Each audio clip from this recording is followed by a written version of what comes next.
Hey guys, it's Danielle. This video is a short introduction to a new spine tutorial series, Character Animation in 8 Directions. We will go through the process of creating a character and animating its walk cycle in 8 directions, from drawing, through rigging, and animation. Perfect for top-down and third-person games. While creating 8 directions may seem challenging, it dramatically improves the character movement quality and richness.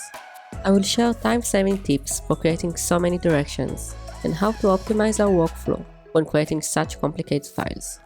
Trust me, following along this video will make it a breeze. Be sure to subscribe to our channel so you won't miss any part of this series. This tutorial series will have 4 parts: creating and organizing the PSD file, rearranging attachments, rigging, and creating meshes in Spine, creating a walk cycle and idle animation in 8 directions, adding new attachment to an existing Spine project and animating attack animation, and a bonus video, intuitive scripts to control Spine in Unity. While the implementation is in Unity, the same idea can be applied in any engine with Spine runtime support, like Unreal. Some of you have reached out regarding the previous tutorials and asked for the PSD and the Spine files. So for this tutorial, you can download the files and follow along.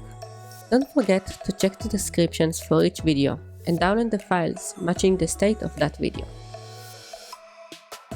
I hope you'll find the next part useful.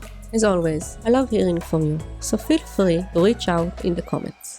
And if you enjoyed the videos, please hit the like button and subscribe. Without further ado, let's move to the first part of the tutorial.